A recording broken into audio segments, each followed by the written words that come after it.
Je voudrais dire, euh, déjà désolé d'en faire la constatation, parce que même si on y est pour rien, c'est une constatation, l'expansion de l'univers.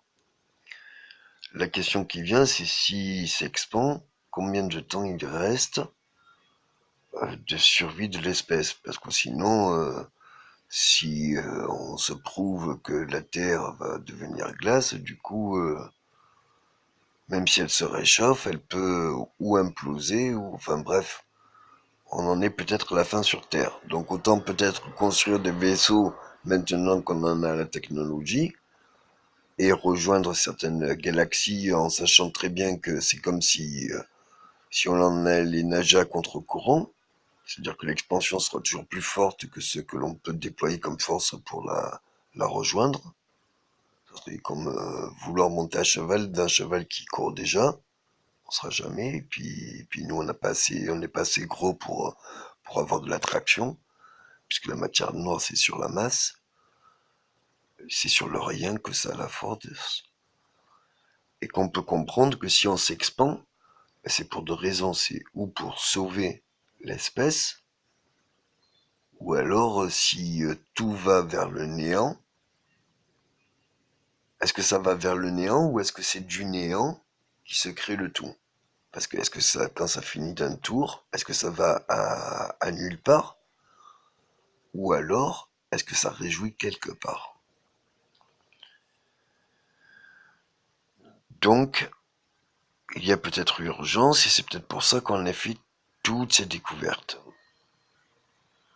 Il faut qu'on résume aussi les connaissances et les consciences, même si on va dans plusieurs vaisseaux, parce que sinon on va pas pouvoir rejoindre et quel qu'on soit ce qu'on pensait de l'attraction du soleil qui n'existe plus en fait, quelque part, on peut se rendre compte de l'expansion. Là où ça deviendrait alarmant, c'est de savoir que selon la loi de l'attraction, c'est quelque part comme quelque chose qui nous échappait. Ou alors on échappe à l'attraction de quelque chose. Et en fait, ça veut juste dire, c'est pas qu'on on le fait indirectement. De s'éveiller de nos consciences, on sauve nos consciences. Donc on sauve, on retient la Terre. Donc ça peut dire, mais là c'est vraiment à surveiller, que si tout le monde désire récupérer chaque étoile, rien que d'avoir tous les jours une pensée pour l'étoile et de l'attirer par la loi de l'attraction, on peut refaire une fusion de l'expansion. On peut régénérer une énergie assez forte qui refasse une attraction. Mais si on fait une attraction qui devient trop forte, qui s'auto-alimente, cela fera aussi un Big Bang. Donc du coup, c'est toujours à surveiller. Donc il y a une maîtrise de l'énergie que nous devons concevoir, peut-être dans l'urgence, pour, comme un bateau qui s'en irait, au lieu de s'emballer sur les flots, qu'on le retienne avec comme une corde, en disant que la corde c'est l'attraction de l'énergie.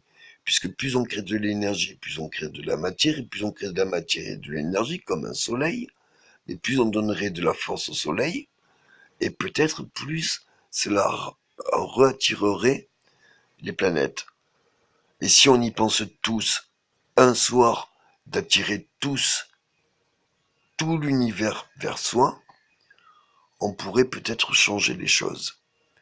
Mais on pourrait penser, parce que là, de penser tous dans cette direction, ben ça, c'est peut-être ce qui a déclenché l'expansion de l'univers.